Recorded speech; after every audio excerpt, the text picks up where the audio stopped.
you just talk to me initially about the game last Friday? It was a kind of a strange one in the sense that there wasn't too much between the teams. Did you have a chance to reflect on it? Maybe look back in it? Obviously, you had some kind of video review today. Your kind of thoughts now on mature reflection, for want of a better phrase? Yeah, it was a difficult game. We knew it would be leading into the game.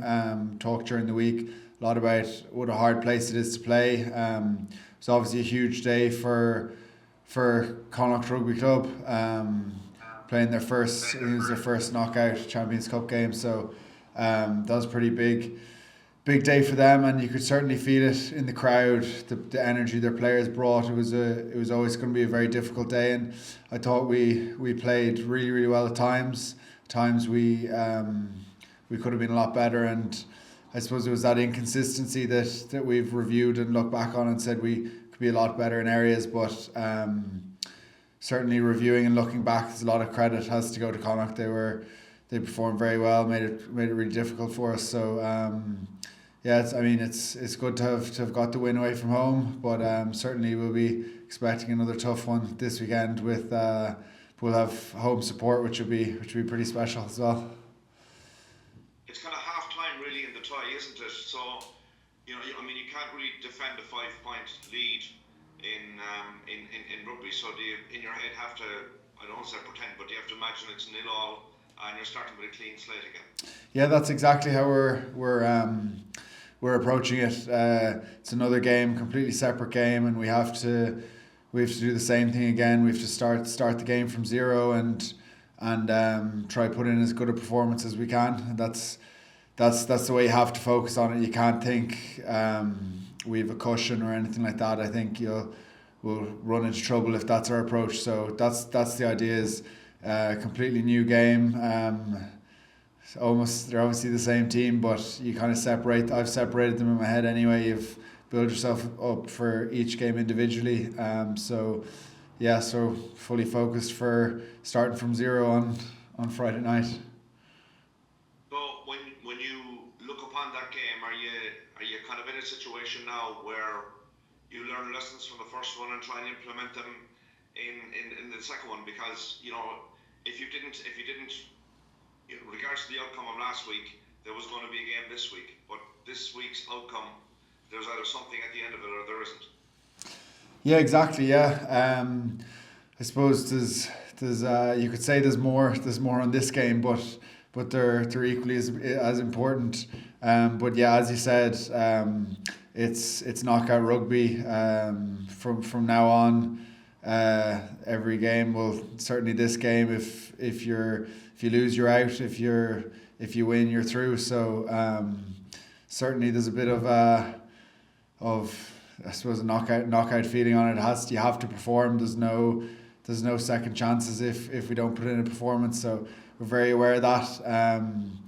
But one thing, thinking towards this weekend anyway, I'm incredibly excited for is being back in the Aviva, home support, and it's been a good while since we've had 3 years. I think I heard since the last time we played a knockout game in the Aviva. So very, very excited for that. So it's obviously a great buzz around. Lads are very excited as well for that side of it. So certainly an exciting and big few days ahead.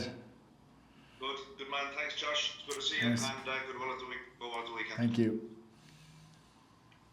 Hi, Josh. Joe here from Virgin Media. How are you keeping? Good, thanks. Good. You spoke about it a little at the start there, the intensity of playing in the sports ground, particularly when John Porch goes in early and the crowd have something to cheer about. I watched back and the physical battle between you was actually really balanced. In terms of the intensity of that battle, is it the toughest test you've faced so far in Leinster jersey this season? It would be up there, yeah. I finish every game. I seem to finish every game and say that was the toughest game I've played. So, it was certainly tough going. Very physical. They played very well in attack. Played very quick. A lot of dangerous runners. So they really challenged us. Hopefully we challenged them a bit as well. But yeah, it was a physical battle as well as being quite quick, which is sometimes you can get slow games that are the very physical games tend to be a bit slower, whereas that was pretty physical and pretty fast as well. So yeah, made for a tough game. And it's rare, I suppose, that you get like back-to-back games against pretty much the exact same opposition in terms of the 15 you're going to be facing next week. And you said there are work-ons for this coming Friday, so knowing exactly pretty much what you're going to be facing into on Friday, what are the key work-ons that you need to get right going in on Friday at the Aviva? Well, I think accuracy was one thing we spoke about. We probably made a few mistakes, especially the second half, whether through ill discipline or just small errors that meant that we didn't capitalize on the field position we got at times. So I felt we probably could have put ourselves in a position to score more points. And I'm sure they'd say the same thing. I'm sure they were down in our line a good few times as well. So that was something we certainly said was accuracy and trying to be a bit more accurate and capitalize on the opportunities we get, because especially the higher level of opposition you play against, the less chances there are, and the more you have to take those opportunities. So that'll certainly be a focus this week. Okay, good luck on Friday. Cheers, thank you. Hi Josh, how are you? All good, thank you. When you're playing at the Aviva compared to the RDS, is there anything in terms of the preparation or the tactics on the field that need to change? Is the ground faster? Is it less windy? Is there anything that we take into account when you're playing in a different venue? For me anyway, it wouldn't change a huge amount. I think from venue to venue there can be changes in terms of the way you approach the game. As in from say a kickoff's point of view, some grounds tend to have a wind coming into one corner and it's very hard to get out. Some grounds have a bit of a slope on the field, so I suppose it does change in that way. But I suppose the Aviva, there's a bit more of a swirling wind, whereas the RDS, you can sometimes you get a wind going a certain direction and it's a bit more easy to see, whereas the Aviva, because of the bold nature of it, I guess, you do tend to get some swirling winds in some corners. So I suppose it's slightly different in that way, but I'm not a kicker, so I don't tend to worry about that too much, thankfully. Yeah. Very good.